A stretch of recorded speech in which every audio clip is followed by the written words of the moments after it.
এক গ্রামে দুই চাষি একসাথে বসবাস করত।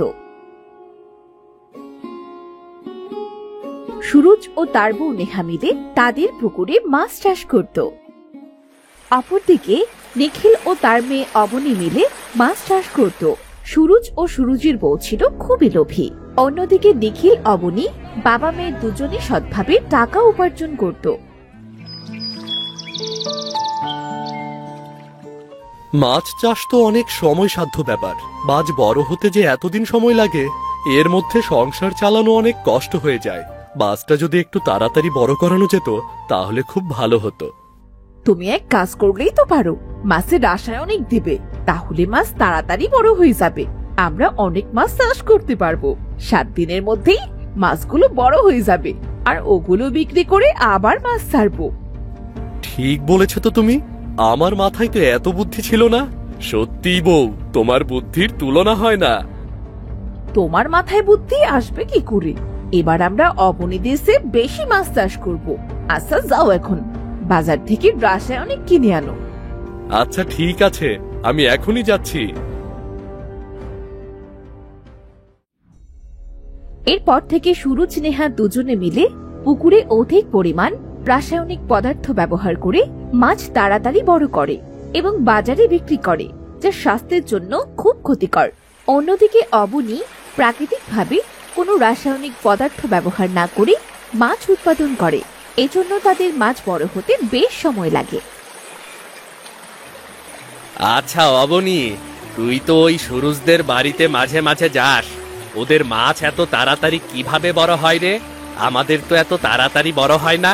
ওরা কি কিছু ব্যবহার করে নাকি? তুই কি কিছু জানিস? না বাবা, তা জানি না। ওই বিষয়ে তো কখনো জিজ্ঞাসাও করিনি। যেভাবে হোক করুক, আমরা সৎভাবে যেভাবে মাছ উৎপাদন করি সেটাই ভালো বাবা। হ্যাঁ তাই তো, ঠিক বলেছিস। অন্য খারাপ কিছু ব্যবহার করে মাছ বড় করানো উচিত নয়, যা সকলের স্বাস্থ্যের জন্য ক্ষতিকর। চলো বাবা, তাহলে আমরা একটু পুকুরে যাই, গিয়ে দেখি মাছগুলোর কি অবস্থা। চল দেখে আসি, একটু খাবারও দিয়ে আসি মাছগুলোকে। এইভাবে সৎভাবে অবনী ও নিখিল মাছ চাষ করে। একদিন অবনীর বাবা নিখিল খুব অসুস্থ হয়ে পড়ে। অবনী, আমার খুব শরীর খারাপ লাগছে সকাল থেকে। কি হয়েছে বাবা? তাড়াতাড়ি চলো বাবা, তোমায় কবিরাজের কাছে নিয়ে যাই।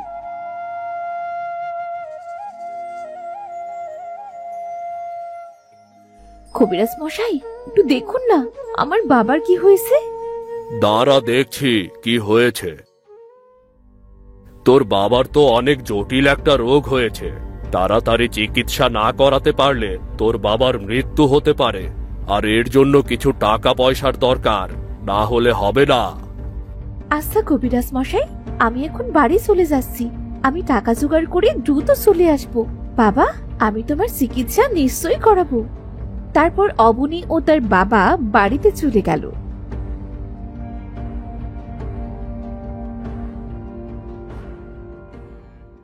অবনী মা, তুই তো বললি টাকা জোগাড় করে তাড়াতাড়ি চিকিৎসা করাতে নিয়ে যাবি, কিন্তু টাকা কোথায় পাবি? মাত্র মাছের পোনা ছাড়া হয়েছে। মাছ বড় হতে তো অনেক সময় লাগবে। এখন টাকা কোথায় পাবি? বাবা, তুমি চিন্তা করো না বাবা, আমি আছি তো বাবা, তুমি চিন্তা করো না। এখন তুমি বিশ্রাম নাও, আমি একটু নেহা ভাবিদের বাড়ি থেকে ঘুরে আসি। আচ্ছা ঠিক আছে, যা তাহলে।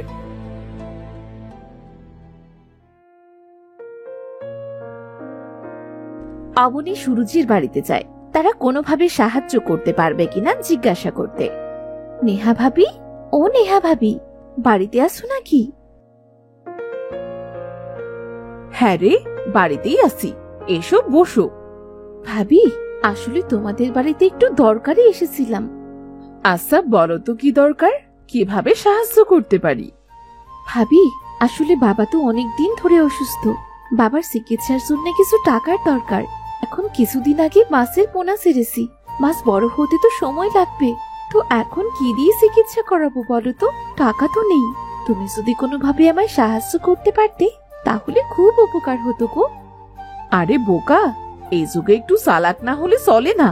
বোকা মেয়ে, মাছ তাড়াতাড়ি বড় করার জন্য উপায় আছে তো, তুই চাইলে ওটা অবলম্বন করতে পারিস। কি উপায় ভাবি? তোকে আমি নিজের মনে করেই বুদ্ধিটা দিচ্ছি, তুই আবার কাউকে বলতে যাস না যেন। আচ্ছা ভাবি, বলো না তুমি, আমি কাউকে বলবো না। আরে পাগল, মাছ বড় করার জন্য রাসায়নিক পদার্থ পাওয়া যায়। ওটা মাছের পুকুরে দিলে 7 দিনের মধ্যেই মাছ বিক্রি করে আবার নতুন মাছ ছাড়তে পারবি। এভাবে অনেক তাড়াতাড়ি মাছ বিক্রি করা যায়। কি বলো ভাবি? এটা তো স্বাস্থ্যের জন্য খুব ক্ষতিকর। এটা বিক্রি করলে তো মানুষজনে মাছ খেয়ে অসুস্থ হয়ে পড়বে, আর আমরা নিজেরাও এই মাছ খেলে যে অসুস্থ হয়ে পড়বো। আরে বোকা, আমরা তো ওই মাছ খাই না, আমরা অন্যদের পুকুর থেকে মাছ এনে খাই। তোরাও নিজেদের পুকুরের মাছ খাবি না? এই দুনিয়ায় একটু চালাক না হলে টেকা বড় দায়, বুঝলি? তুই চাইলে এই কাজটা করতে পারিস। না ভাবি, এটা করলে মানুষজনের ক্ষতি হবে। আমি চাই না আমার জন্য অন্যের ক্ষতি হোক। শোন অবনী, এই দুনিয়াতে ভালো মানুষের দাম নেই, সবাই সবার স্বার্থ বুঝে। তোকে আমি বুদ্ধি দিলাম, এখন তুই কি করবি সেটা তোর ব্যাপার। আচ্ছা ভাবি, থাকো তাহলে, আজ যাই, অন্যদিন আসবো। আচ্ছা যা তাহলে, আর যে বুদ্ধিটা দিলাম ভেবে দেখিস কিন্তু। এরপর অবনী বাইরে গিয়ে গাছের নিচে বসে কাঁদতে থাকে। এমন সময় গ্রামের মোড়ল ওই দিক দিয়ে যাচ্ছিল। কি রে অবনী, তুই এখানে বসে কাঁদছিস কেন? কি হয়েছে? মোড়ল মশাই, আমার বাবা অনেক অসুস্থ, তাই কবিরাজ বলেছে বাবাকে অল্প কদিনের মধ্যে চিকিৎসা করাতে না পারলে বাবা মারা যাবে। এখন বাবার চিকিৎসার জন্য কিছু টাকার প্রয়োজন। কেন, তোদের পুকুরে মাছ নেই? মাছ থাকলে ওটা বিক্রি করে টাকা নিয়ে আয়। না মোড়ল মশাই, কিছুদিন আগে পুকুরের মাছ তুলে বিক্রি করেছি, এখন নতুন পোনা ছাড়া হয়েছে, মাছ বড় হতে তো কিছুদিন সময় লাগবে। তুই চাইলে সুরুজদের থেকে সাহায্য নিতে পারিস, ওরা তো দেখি খুব দ্রুত মাছ বড় করে বাজারে বিক্রি করে। ওদের পুকুরে তো অনেক মাছ হয়, তুই ওদের কাছ থেকে সাহায্য নে। মোড়ল মশাই, আমি গিয়েছিলাম সাহায্যের জন্য, নেহা ভাবি আমায় বুদ্ধি দিয়েছে, কাউকে বলতেও নিষেধ করেছে, কিন্তু আমি চাই না কারো ক্ষতি হোক। কি বুদ্ধি দিয়েছে যে সবার ক্ষতি হবে? বল আমাকে। বলেছে যে ওরা পুকুরে নাকি মাছ বড় করার জন্য রাসায়নিক ব্যবহার করে, কিন্তু রাসায়নিক তো মানুষের শরীরের জন্য ক্ষতিকর। আমি চাই না মানুষের ক্ষতি হোক, আমি চাই আপনি কিছু একটা ব্যবস্থা নিন। আচ্ছা অবনী, তুই এখন বাড়িতে যা, আমি তোকে সাহায্য করব। আমি আগে ওদের এই অপরাধের ব্যবস্থাটা করে আসি, শাস্তির ব্যবস্থা। মোড়ল তখন সুরুচির বাড়িতে যায়। সুরজ, বাড়িতে আছিস? হ্যাঁ মোড়ল মশাই, আছি। আপনি বসুন। আপনি হঠাৎ কি মনে করে আমাদের বাড়িতে আজকে? আমি তোমাদের বাড়িতে বসতে আসিনি, দরকারে এসেছি। শুনলাম তুই আর তোর বউ নাকি পুকুরে রাসায়নিক পদার্থ দিয়ে তাড়াতাড়ি মাছ বড় করিস, সেগুলো বাজারে বিক্রি করিস। এটা তো দণ্ডনীয় অপরাধ। না মোড়ল মশাই, আসলে তা না, আমরা তো তেমন কিছু একটা ব্যবহার করি না। দেখ সুরজ, একদম মিথ্যা বলবি না, আমি একদম সঠিক খবর পেয়েছি। না হলে তোদের মাছ এত তাড়াতাড়ি কিভাবে বড় হয়? বল আমাকে, উত্তর দে। আসলে মোড়ল মশাই, আমার ভুল হয়ে গেছে, আমি লোভের বশে এমন করে ফেলেছি। আমাকে মাফ করে দিন, আমাকে কোনো শাস্তি দিবেন না, আমি কখনো এমন কিছু করব না আর। ঠিক আছে, মনে থাকে যেন। পরের বার এমন করলে আমি তোর পুকুর দখল করে নেব। না মোড়ল মশাই, এমন করবেন না। আমি মাছ চাষ না করতে পারলে তো না খেয়ে মারা যাব। আমি এখন থেকে সৎভাবে মাছ চাষ করব, সৎভাবে মাছ চাষ করে বিক্রি করব। আমাকে মাফ করে দিন। আচ্ছা ঠিক আছে, যা, মনে যেন থাকে, দ্বিতীয়বার যেন এই ভুল না হয়। আমি তাহলে আসি, কেমন? তারপর মোড়ল মশাই অবনীদের বাড়িতে যায়। অবনী, কই গেলি রে? হ্যাঁ মোড়ল মশাই, এই যে আসি, বলুন। সুরুজদের ব্যবস্থা করে আসলাম, ওরা আর কখনো অমন করবে না। ওরা আবার অসৎভাবে উপার্জন করলে ওদের পুকুর আমি দখল করে নেব। হ্যাঁ মোড়ল মশাই, আমি আপনার প্রতি কৃতজ্ঞ, না হলে সবাই ওর মাছ খেয়েছে অসুস্থ হয়ে পড়বে। হ্যাঁ অবনী, তুই খারাপ কাজ প্রতিরোধ করেছিস বলে এই টাকাটা রাখ, তোর বাবার চিকিৎসা করাবি। আমি তোর প্রতি খুশি হয়ে তোকে দিলাম, আর তোরা এভাবেই সৎভাবে মাছ চাষ করে তা বিক্রি করবি সৎ পথে। কেমন? সৎ পথে উপার্জন করলে বরকত বৃদ্ধি হয়। হ্যাঁ মোড়ল মশাই, আমি সত্যি আপনার প্রতি অনেক কৃতজ্ঞ। আপনি এই টাকাটা দিয়ে আমার বাবার জীবন বাঁচালেন, না হলে সে আমি কিভাবে টাকার জোগাড় করতাম। এটা তোর সৎ পথে চলার পুরস্কার। যা এখন, দেরি না করে বাবাকে নিয়ে কবিরাজের কাছে যা। আমি যাই তাহলে আজকে। আচ্ছা মোড়ল মশাই, আবার আসবেন। তারপর অবনী সেই টাকা দিয়ে তার বাবার চিকিৎসা করায়। তার বাবা সুস্থ হয়ে যায়। তারপর থেকে তারা মাছ চাষ করে বিক্রি করে সুখে শান্তিতে দিন কাটাতে থাকে।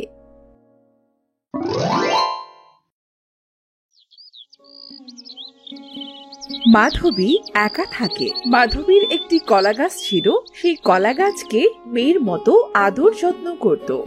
কলা গাছ, তুই আমার মেয়ের মতো, তুই ছাড়া আমার কেউ নেই রে। আমি তো একা, তুই আমার মেয়ে। আমি তোকে বড় করে তুলে নিজ হাতে বিয়ে দিয়ে দেব। আজ থেকে আমি তোর মা। সন্তান নেই বলে তোর বাবা আমাকে ফেলে গেছে, তবে তুই কিন্তু আমার পাশেই থাকিস। তুমি মন খারাপ করো না তো মা, আমি সব সময় তোমার পাশে থাকবো। মা, ও মা, তুমি আমার কথা শুনতে পাও? তুমি আমায় ছেড়ে যেও না মা, আমার সাথে আরেকটু গল্প করো মা। কলা গাছ, মেয়ে আমার, তোর সাথে কথা বলতে বলতে যে বেলাই পড়ে গেল। দুটো ভাত সেদ্ধ না করলে খাবো কি বলতো? আচ্ছা, তুই কি আমার কথা শুনতে পাস? তুই কি কোনোদিন আমায় মা বলে ডাকবি? দেখো না, কতবার মা বলে ডাকছি, তুমি শুনতে পাও না মা? ও মা।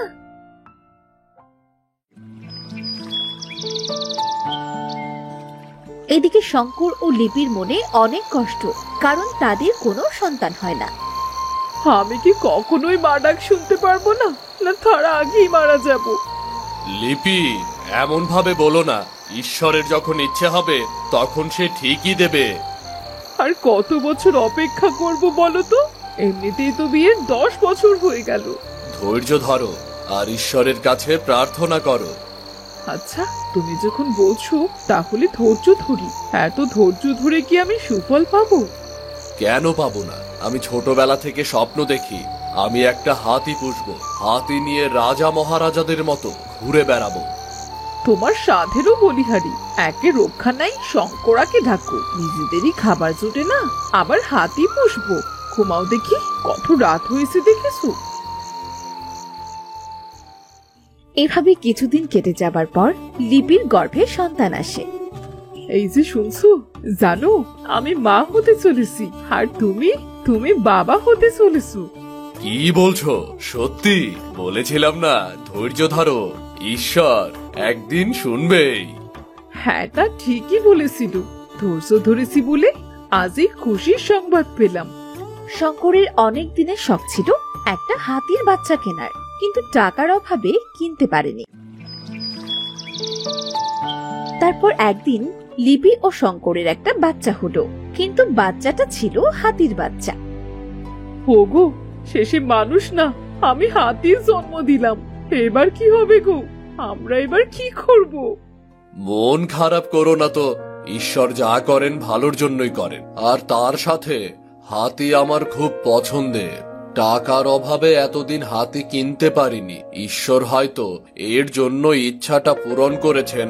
আমরা আমাদের হাতি বাচ্চাকে মানুষের মতোই পালন করব। কি বলো? হ্যাঁ, কি আর করার, ঈশ্বর যা দিয়েছেন তাতেই সন্তুষ্ট থাকতে হবে। এখন হাতির বাচ্চাকে নিজের বাচ্চা মনে করে লালন পালন করে বড় করে তোলো, কেমন?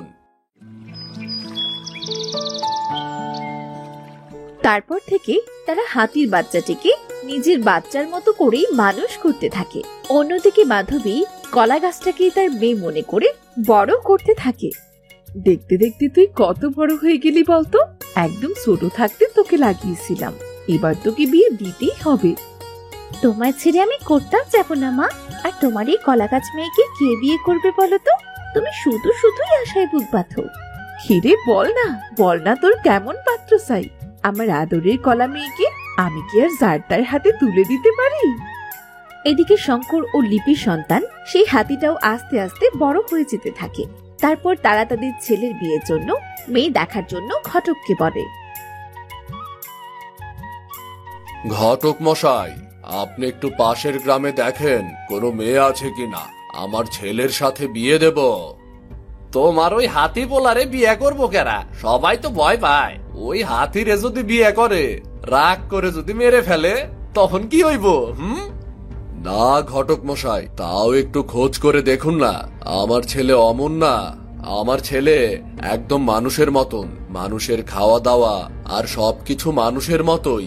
আমরা আর কদিন, বউ না এলে ওকে কে দেখবে বলুন তো? আচ্ছা ঠিক আছে, দেখ মনি, তবে আমার দিকটা একটু দেখবেন। মানুষের বিয়ে হইতেছে না, হাতির বিয়ের জোগাড় করতেছি, পরিশ্রম কিন্তু দ্বিগুণেরও বেশি। আপনি যোগ্য মেয়ে নিয়ে আসুন, টাকা পয়সা নিয়ে ভাববেন না, আপনাকে 2 হাত ভরে টাকা দেব। একদিন শঙ্কর ও লিপি দুজন মিলে ছেলের জন্য মেয়ে খুঁজতে বের হয়। কি গো, আর কত হাঁটবো? কোনো মেয়ে তো পেলাম না, আবার অনেক পিপাসাও পেয়েছে। চলো কারো বাড়ি গিয়ে একটু পানি চেয়ে খাই। আচ্ছা ঠিক আছে, চলো ওদিকে বরং দেখি। তারপর শঙ্কর ও লিপি মিলে মাধবীদের বাড়িতে যায় পানি খেতে। বাড়িতে কি কেউ আছেন? হ্যাঁ আসি, আপনারা কারা বলুন তো? কাউকে খুঁজছেন? আপনাদের তো আগে। আসলে আমার অনেক পানি পিপাসা পেয়েছে, তাই ঘুরতে ঘুরতে আপনাদের বাড়ি এলাম। আপনি কি আমায় একটু পানি খাওয়াবেন? অবশ্যই খাওয়াবো, খাওয়াবো না কেন? আপনারা তো আমার অতিথি, ভেতরে আসুন।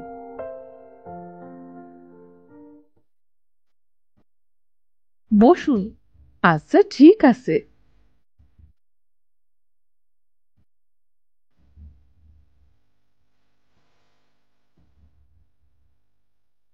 আপনারা কিছু মনে না করলে একটা কথা জিজ্ঞাসা করতে পারি? হ্যাঁ হ্যাঁ বলুন না, অবশ্যই বলুন। আপনারা আমাদের পাশের গ্রাম থেকে এই গ্রামে কিসের জন্য এসেছেন? কোনো দরকার? আসলে আমরা আমাদের ছেলের বিয়ের জন্য একটা মেয়ে খুঁজছিলাম। ও আচ্ছা, তাই নাকি? আমারও তো একটা মেয়ে আছে, আমিও মনে মনে ঠিক করেছি তাকে বিয়ে দেব। সেই ছোট কাল থেকেই লালন পালন করছি। ও আচ্ছা, আমার ছেলেকে ছেলের মতো মানুষ করলেও সে কিন্তু একটা হাতি। আর আমার মেয়ে হচ্ছে একটা কলা গাছ। আমি ছোটবেলা থেকে একা একা থাকি, তো সেই কলা গাছটাকে লাগিয়েছিলাম আমার সঙ্গী হিসেবে।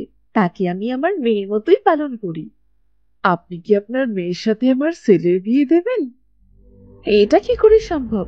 আপনার ছেলে তো একটা হাতি, কলা গাছ খেতে পছন্দ করে। ও যদি আবার আমার মেয়েকে খেয়ে নেয়? খাবে না?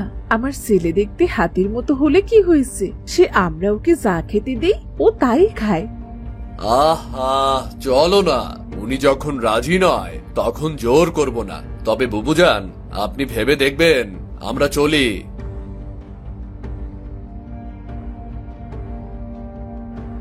ওরা চলে যেতেই মাধবী রেগে গেল কলা গাছের কাছে। মা, ও মা, কি হয়েছে মা? এত রাগ করে আছো কেন? তোমাকে তো এমন কখনো দেখিনি। কত বড় সাহস! আমার মেয়ের জন্য এনেছে হাতির সাথে সম্বন্ধ। ওদের কপাল ভালো যে আমি ওদের লাঠি দিয়ে তাড়া করিনি। রাগে আমার গা টকবক করছে। ওদিকে হাতির কাছে এসে শঙ্কর আর লিপি সব খুলে বলল। তোমরা একদম ঠিক কাজ করনি। কেন যে তোমরা আমার বিয়ে দিতে চাও? বিয়েটাই কি সব? আমি চাই আমার ছেলেকে ওই কলা গাছের সাথে বিয়ে দিতে। আমি ওই কলা গাছকেই বউ হিসেবে চাই। এসব তুমি কি বলছো লিপি? উনি তো রাজি নন। আগে তো আমার হাতি ছেলেকে দেখুক, তারপর দেখবো উনি আমাদের কেমন করে না বলে দেন। আরে তুমি আমার কথা তো শোনো। আমি কারো কথা শুনতে চাই না। তোমাকে কিছুতেই বোঝানো যাবে না। চলো, তবে এরপর কিন্তু আর নয়। ঠিক আছে।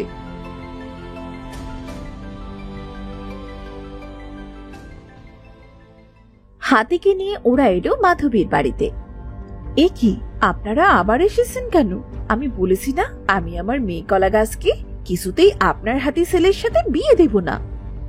আগে তো আমাদের ছেলেকে দেখুন। হাতিকে আবার দেখার কি আছে? আমি কি আগে কখনো হাতি দেখিনি? তা নয়, আমি ভেবেছিলাম। আমি আর আপনার ভাবনা ভাবতে পারছি না। আকাশে অনেক মেঘ, কাল বৈশাখী আসবে। আপনারা এখন আসুন।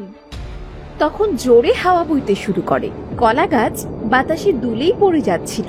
তখন হাতি গিয়ে কলা গাছকে ধরে নেয়। দেখেছেন, আমার ছেলেই আপনার মেয়ের প্রাণ বাঁচালো আজ। এবারও আপনি অমত করবেন? চলুন, ওদের আমরা বিয়ে দিয়ে দেই।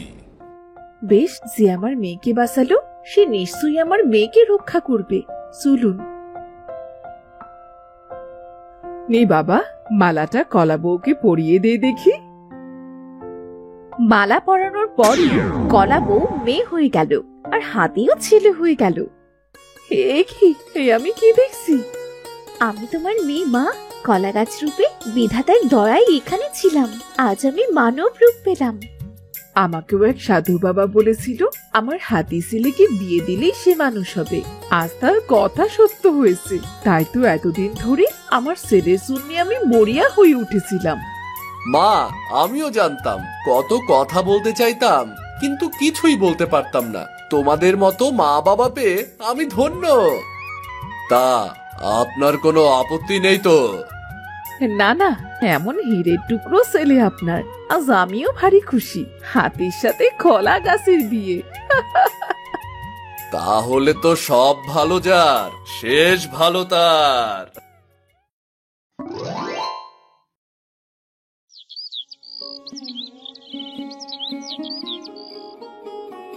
একদিন ছোট ভাই শফিক রান্না করে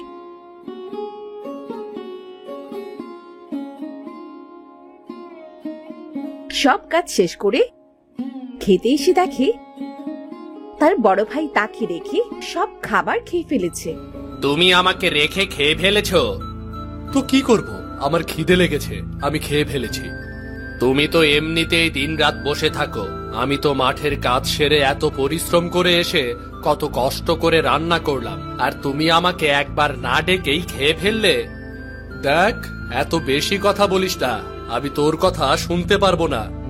তুমি তো দেখছি সবকিছুই খেয়ে ফেলেছো। তুমি একা দুজনের খাবার খেয়ে ফেললে, এখন আমি খাবো কি? এত কষ্ট করে রান্না করলাম, তুমি একাই সব খেয়ে ফেললে। একটু আমার জন্য কেন রাখলে না? সারাদিন কত পরিশ্রম করে এসে রান্না করি আমি। তো আমি কি করব? আমার খিদে লেগেছিল, আমি সব খেয়ে ফেলেছি। তুই কেন কম রান্না করেছিস?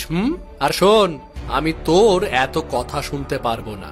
বাবা মারা যাওয়ার সময় এই বাড়ি আর জমি আমাকে দিয়ে গিয়েছে। তুই তোর নাঙ্গল নিয়ে চলে যা। যা, আমার বাড়িতে থেকে আমাকে কথা শোনায়, সাহস তো কম না। বাবা কিভাবে পারলো আমাকে শুধু নাঙল দিয়ে যেতে? এত কিছু আমি জানি না। বাবা আমাকে বাড়ি আর জমি দিয়ে গেছে, তুই তোর নাঙ্গল নিয়ে চলে যা। যা বলছি। হ্যাঁ, আমি তাই চলে যাচ্ছি আমার নাঙল নিয়ে। তুমি একদিন এর ফল ঠিকই ভোগ করবে। আরে যা যা। এই বলে শফিক রাগ করে তার লাঙল নিয়ে বাড়ি থেকে চলে যায়। সে বাড়ি থেকে বের হয়ে হাঁটতে হাঁটতে গভীর জঙ্গলে চলে যায়। ততক্ষণে প্রায় সন্ধে নেমে। কোথায় চলে এলাম কিছুই তো চিনছি না। গভীর জঙ্গল, প্রায় সন্ধ্যা হয়ে এসেছে। রাতে যদি বাঘ ও বন্য জন্তু এসে খেয়ে নেয় তখন কি হবে? যদিও আমি বেঁচে থেকে কি করব? ঠিক মতো খেতেই পাই না, থাকারও জায়গা নেই। বেঁচে থেকে আর কি করব আমি? হঠাৎ এমন সময় বনের মধ্যে দিয়ে নীলিমা নামের একটি মেয়ে জল নিয়ে বাড়ি যাচ্ছিল। আমার তো কাঁথা সেলাই করতে শুরু করলে আর কোনো দিকেই খেয়াল থাকে না, এটাই সমস্যা। আজকে পানি নিয়ে বাড়ি যেতে যেতে রাত হয়ে যাবে। আরে আরে, ওখানে কে? দেখি তো, কেউ মনে হয় পথ ভুলেছে। ও বিধাতা, আমাকে সবাই ঠকায়, আবার সরলতার সুযোগ সবাই দেয়, কিন্তু আমি বোকা নই, আমি বিশ্বাসী। তুমি আমাকে দেখো বিধাতা। কে আপনি? কোথা থেকে এসেছেন এই গভীর জঙ্গলে সন্ধ্যের সময়? আপনি জানেন না এখানে রাতের বেলায় তেনারা আসে? মরার কি খুব শখ হয়েছে? আমার নাম শফিক, আমি পাশের গ্রাম থেকে এখানে চলে এসেছি। আমার বাড়ি ঘর নেই। আমার বড় ভাই আমাকে বাড়ি থেকে বের করে দিয়েছে, আবার এখন থাকার কোনো জায়গা নেই। এই জন্য আমি এখানে এসেছি। মরতে হলে তো মরতে হবেই। আমি নীলিমা, এই গ্রামে আমাদের বাড়িতে একাই থাকি। আপনি চাইলে আমার সাথে যেতে পারেন। কিন্তু আমাকে ঠাঁই দিলে লোকে যে আপনাকে মন্দ বলবে, তার চেয়ে এই ভালো। সে আমি দেখে নেব বাবু। আপনি আমার সাথে আসুন। একটা মানুষ বিপদে পড়েছে আর আমি তাকে ফেলে যেতে পারি না। আচ্ছা ঠিক আছে, চলুন।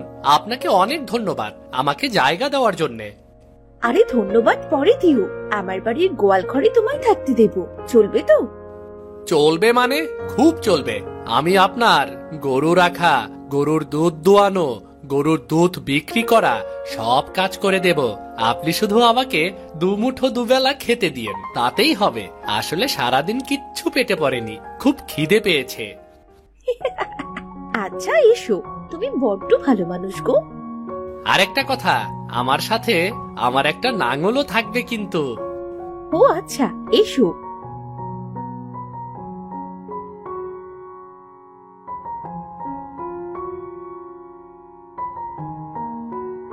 তারপর শফিক নীলিমার সাথে বাসায় যায়।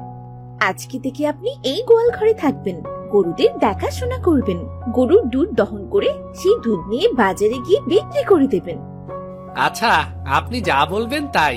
আপনি আমাকে থাকতে দিয়েছেন, এজন্য আমি আপনার প্রতি অনেক কৃতজ্ঞ। হ্যাঁ, আসলে আমার বাবা মা মারা গেছেন, আমি এখানে একাই থাকি। আমার সবচেয়ে শখের কাজ হচ্ছে সেলাই করা।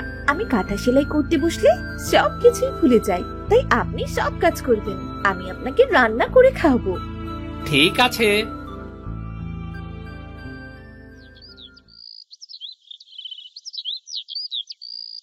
এরপর থেকে শফিক নীলিমাদের বাসায় থাকতে শুরু করে। নীলিমার গরুর দুধ দুইয়ে তা বাজারে বিক্রি করা। শফিক গরুর দুধ বিক্রি করা সকল টাকা নীলিমাকে এনে দেয়। নীলিমা, এই নাও, এখানে গরুর দুধ বিক্রি করা সব টাকা রয়েছে। ধুর বোকা, তুমি সব টাকা আমায় কেন দিয়ে দিচ্ছ? তোমার কাছে রাখো, বাজার করা লাগবে না। আচ্ছা ঠিক আছে, তাহলে আমি কালকেই টাকা দিয়ে বাজার করে নিয়ে আসব। সে ঠিক আছে, তোমায় একটা কথা বলতে চাই। হ্যাঁ বলো। আমাদের একটা বড় জমি আছে। তোমার লাঙল দেখে মনে হলো তুমি চাষের কাজ জানো। গরু দেখাশোনার পাশাপাশি তুমি যদি চাষাবাদ শুরু করো তাহলে তো বেশ ভালোই হতো। টাকা পয়সা নিয়ে তুমি ভেবো না, আমি তোমাকে অর্ধেক ফসল দিয়ে দেব। এ তো বেশ ভালো কথা। চাষ করতে আমার খুব ভালো লাগে। আমি কালই নাঙল নিয়ে বের হব। ঠিক আছে। পরদিন জমিতে শফিক মন দিয়ে লাঙল দিচ্ছিল। আল্লাহ, আমার নাঙলটা তো ভেঙে গেল। এখন আমি চাষ করব কিভাবে? আমি তো নীলিমাদের জমিতে চাষ করি, এজন্য তো নীলিমা আমাকে তার বাড়িতে রেখেছে। আমি চাষ না করলে সে আমাকে আর বাড়িতে রাখবে না। এখন কি হবে? আমার এই নাঙলটাই তো ছিল আমার শেষ সম্বল। এভাবে শফিক একটি গাছের নিচে বসে কাঁদতে থাকে। এমন সময় ওই গাছে থাকা একটি ভূত শফিকের কান্না দেখে ভাবে, এই কান্না করছে কেন? কি ব্যাপার? কে কান্না করছে? এখানে বসে যাই, দেখি তো। এ কি? এ তো দেখছি শফিক। কি জন্য কান্না করছে জিজ্ঞেস করি তো। এই, তুমি কান্না করছো কেন? কে তুমি? আমি ভূত। ভূত? ভয় পেও না, পৃথিবীতে যেমন খারাপ মানুষ আছে না, তেমন ভালো ভূতও রয়েছে। আমি তোমাকে সাহায্য করার জন্য এসেছি। কি হয়েছে তোমার? আমি যেই নাঙলটা দিয়ে চাষ করি সেই নাঙলটা ভেঙে গিয়েছে। এখন আমি কিভাবে চাষ করব এই ভেবে কান্না করছি। কই দেখি তোমার নাঙলটা, আমি ঠিক করতে পারি কিনা। এটার অবস্থা তো খুব খারাপ। এটা তো অনেক পুরনো হয়ে গিয়েছে।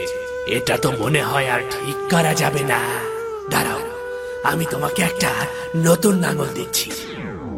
এটা হচ্ছে সোনার নাঙল, পাশাপাশি এটার একটা জাদুকরি দিক রয়েছে। এটি জমিতে ধরলে আপনা আপনি পুরো জমি চাষের উপযোগী হয়ে যাবে। আপনাকে অনেক ধন্যবাদ আমাকে সাহায্য করার জন্য, না হলে যে আমার কি হতো। ভালো মানুষকে সাহায্য করাই আমার ধর্ম। তারপর শফিক বাড়ি চলে গেল। একজন চোর শফিকের এত উন্নতি, এত ভালো ফসল ফলানো দেখে ভাবতে লাগলো, কিভাবে শফিক এত তাড়াতাড়ি ফসল ফলাচ্ছে, আবার অন্যদের ফসল তোলার আগেই আবার নতুন ফসল চাষ করছে। নিশ্চয়ই ওর ব্যবহৃত ওই নাঙলে কোনো জাদু আছে। না হলে এটা কিভাবে সম্ভব? ওর নাঙলটা দেখতে অন্যদের নাঙল থেকে একদমই আলাদা। এদিকে শফিকের বড় ভাই রফিকের অবস্থা খুব বেহাল।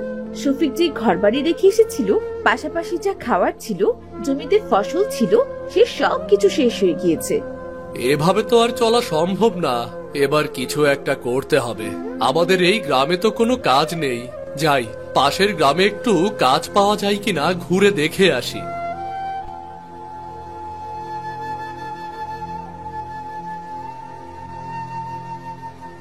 তারপর রফিক পাশের গ্রামে আসার পর সেই চোরের সাথে দেখা হয়। রফিক সেই চোরকে কোনো কাজের বিষয় জিজ্ঞাসা করে।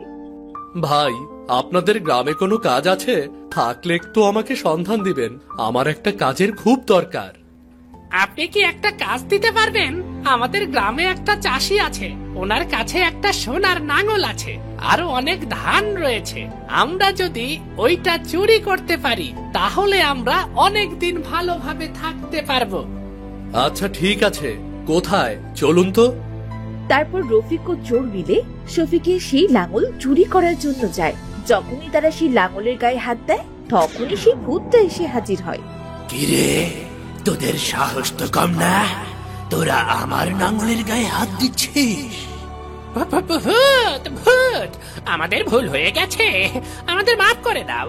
আমরা জানতাম না যে এটা তোমার নাঙল, রে মাফ করে দাও। কিসের মা? তারা দেখাচ্ছি মজা তোদের।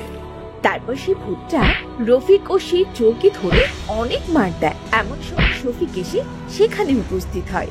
ভূত ভাই, ভূত ভাই, কি হয়েছে? তুমি ওদেরকে মারছো কেন? ভাই, তুমি এখানে? আর বলিস না, এরা দুজন তোর নাঙল চুরি করতে এসেছিল। কি বলছো তুমি ভাই? তুমি আমার নাঙল চুরি করতে গিয়েছিলে? আমি জানতাম না রে, এটা তোর নাঙল। আমি আসলে সত্যিই নিতাম না, যদি জানতাম এটা তোর নাঙল। আচ্ছা ভূত ভাই, তুমি ওদেরকে মাফ করে দাও, ভুল হয়ে গেছে। আমি তোমার কাছে আমার ভাইয়ের পক্ষ থেকে মাপ চেয়ে নিচ্ছি। তুই অনেক ভালো মনের মানুষ রে ভাই। তোর ভাই তোকে বাড়ি থেকে তাড়িয়ে দিয়েছিল, তুই তার হয়ে আজ আমার কাছে ক্ষমা চাচ্ছিস। আর ভূত ভাই, তুমি তোমার নাঙল তোমার কাছে নিয়ে যাও। আমি ওই নাঙল দিয়ে চাষ করে এখন অনেক অনেক ভালো আছি। আমি একটা নাঙল কিনে নেব, আর আমার যখন তোমার নাঙলের দরকার হবে তখন তোমার কাছ থেকে চেয়ে নেব। না হলে আবার কে কখন তোমার নাঙলের ক্ষতি করতে পারে বলা তো আর যায় না। আচ্ছা ঠিক আছে, তুই এখন বাড়িতে ফিরে যা তোর ভাইয়ের সাথে। হ্যাঁ শফিক, তুই আমাকে মাফ করে দে। তুই আমার সাথে ফিরে চল। আমি আর কখনো এমন করব না। আমি আর তুই দুজন মিলে এখন জমিতে চাষ করব। হ্যাঁ ভাই, আমি তোমাকে মাফ করে দিয়েছি। আমরা দুজন এখন থেকে একসাথে মিলেমিশে থাকবো, একসাথে আমাদের নিজেদের জমিতে চাষ করব। যে তোকে থাকতে দিল, তোর উপকার করলো, তুই তাকে রেখে চলে যাবি? সেও তো একা। তুই নীলিমাকে সাথে নিয়ে যা। নীলিমা, তুমি কি আমাদের সাথে আমাদের বাড়িতে যাবে? হ্যাঁ অবশ্যই যাব। আমার তো আর কেউ নেই, তুমি নিয়ে গেলে আমি তোমাদের সাথেই যাব। চলো বোন, আমি বুঝতে পেরেছি আপনজন ছাড়া কোনো বাড়ি পরিপূর্ণ নয়। আজ থেকে আমরা মিলেমিশে থাকবো। তারপর নীলিমাকে শফিক বিয়ে করে তারা সুখী শান্তিতে সংসার করতে শুরু করলো। কদমতলী গ্রামে বাস করত ফুলবানু নামে এক গরিব বুড়ি। বুড়ির 7 কুলে কেউ ছিল না, কিন্তু বুড়ির একটি পুকুর ছিল।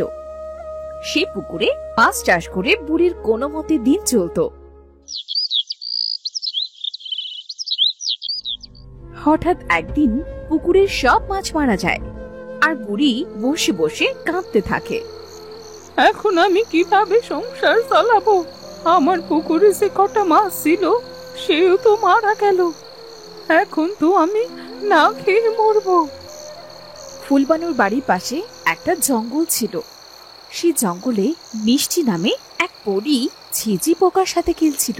বুড়ির কান্না শুনে মিষ্টি পরীর খুব মায়া হয়। এই রাতের বেলায় এমন করে কাঁদছে কি? দেখি তো যে, আমার তো মনে হয় কেউ বিপদে পড়েছে, তাকে আমার সাহায্য করে দরকার।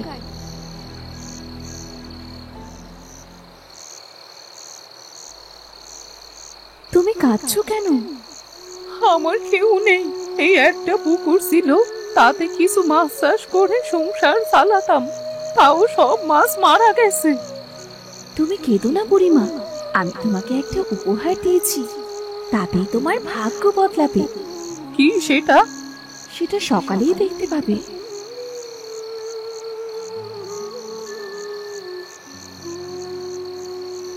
এরপর পরী বুড়ির পুকুরে এক জাদুকরি মুদ্রার গাছ হওয়ার জন্য মুদ্রা ফেলে।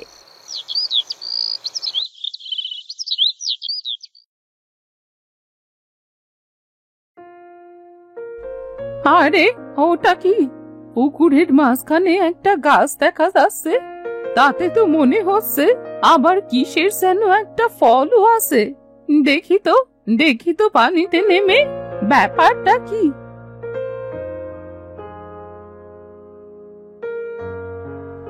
আরে এই তো দেখছি একটা সোনার মুদ্রা, আবার দেখছি গাছে ধরেছে। যাই হোক, এটা নিয়ে আমি বাজারে বিক্রি করে আসি।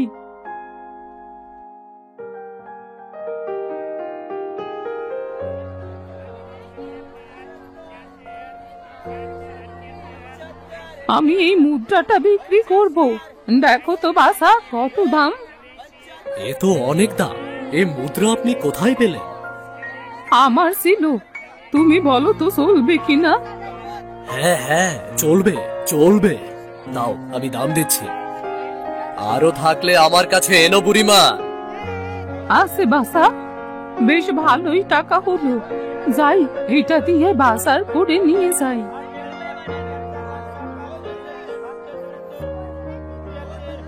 বুড়ি মুদ্রা বেচে চাল ডাল কিনে নিয়ে আসে।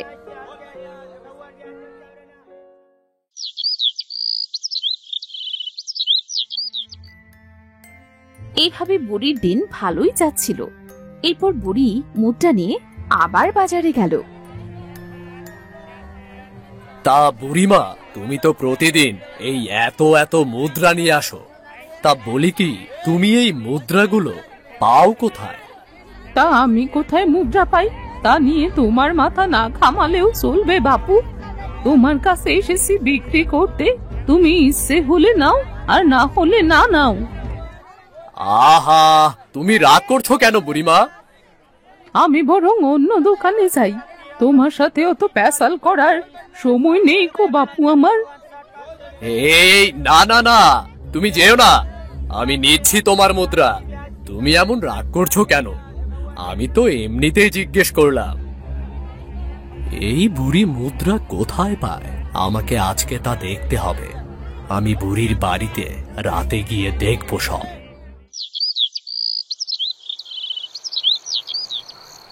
গোবিন্দ রাতের বেলায় বুড়ির ঘরের পাশে এসে লুকিয়ে থেকে দেখতে পায় বুড়ি পুকুরের মুদ্রা গাছ থেকে মুদ্রা তুলছে। তাই দেখে গোবিন্দ মনে মনে বলে, তাহলে এই ব্যাপার, বুড়ি পুকুরে মুদ্রা চাষ করেছে। কিন্তু কিভাবে পুকুরে ওই মুদ্রা চাষ করা সম্ভব হয়েছে? এভাবে তো মুদ্রা ধরার কথা না। গোবিন্দ সেখান থেকে তার বাড়ি চলে যায় আর ফোন দিয়ে আটতে থাকে কিভাবে সে ওই মুদ্রা চাষ করতে পারবে। গোবিন্দ, নাও বাবা, মুদ্রাগুলো নিয়ে আমায় তাড়াতাড়ি টাকা দাও, আমি বাজার করে বাড়িতে যাব। তা না হলে আবার অনেক রাত হয়ে যাবে বাড়ি ফিরতে। আচ্ছা, দিচ্ছি বুড়িমা, এই নাও তোমার টাকা। তুমি যাও, তাড়াতাড়ি বাড়ি ফিরে যাও।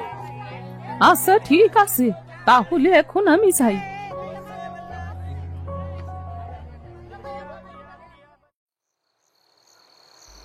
গোবিন্দ আস্তে আস্তে বুড়ির বাড়িতে যায়। বুড়ির ঘরে যেয়ে মুদ্রার রহস্য খুঁজতে থাকে, কিন্তু কোনো কিচ্ছু খুঁজে না পেয়ে বুড়ির পুকুর থেকে মুদ্রার গাছ কেটে নিয়ে আসে।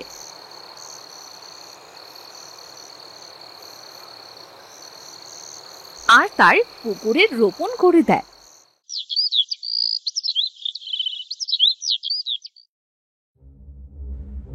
বুড়ির পুকুর থেকে তো সব গাছ উঠিয়ে আমার পুকুরে লাগালাম, তাও তো কিছুই হলো না। হায় আল্লাহ, এ আমার কেমন সর্বনাশ হলো। আমার পুকুরে তো কিছু নেই, এখন আমি চলবো কিভাবে? কি খেয়ে থাকবো আমি?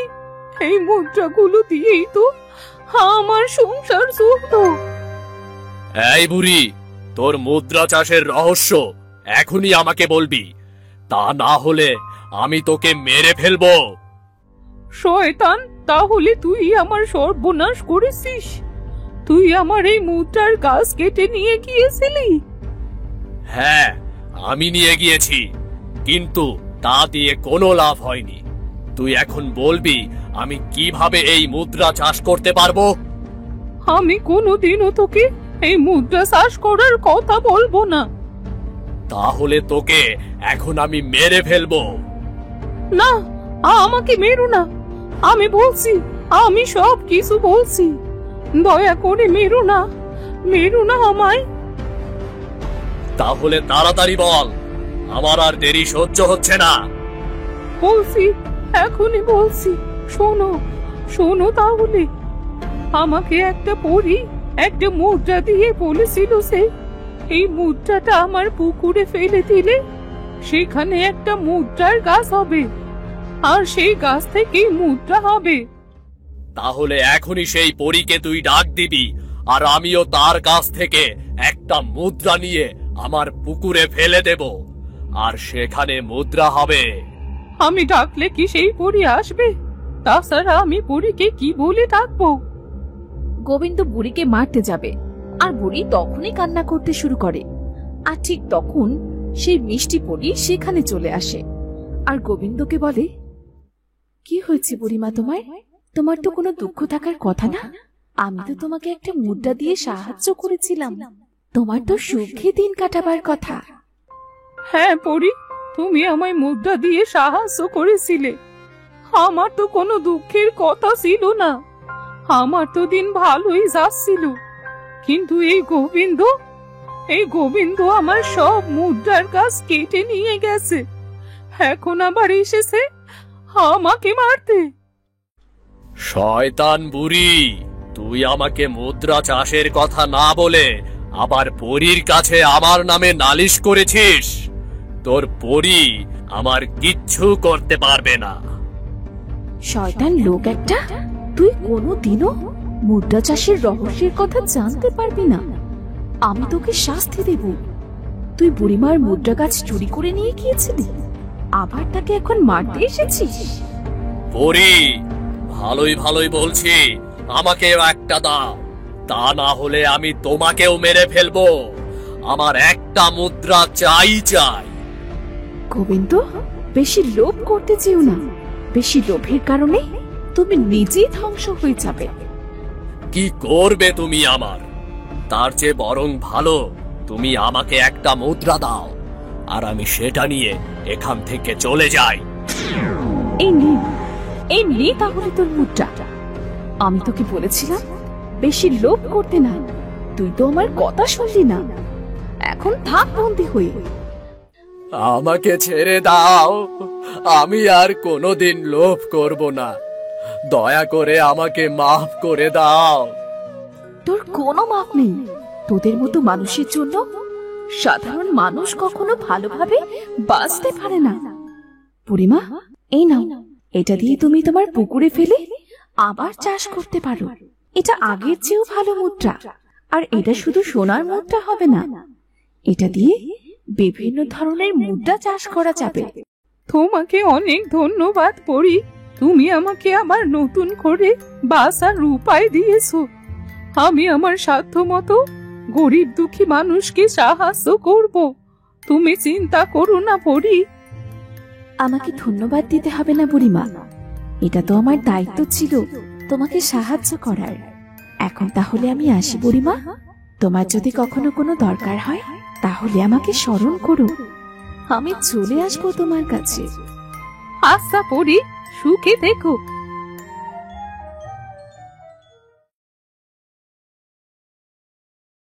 বুড়ির পুকুরে আবার অনেক রকমের মুদ্রা চাষ হতে থাকে।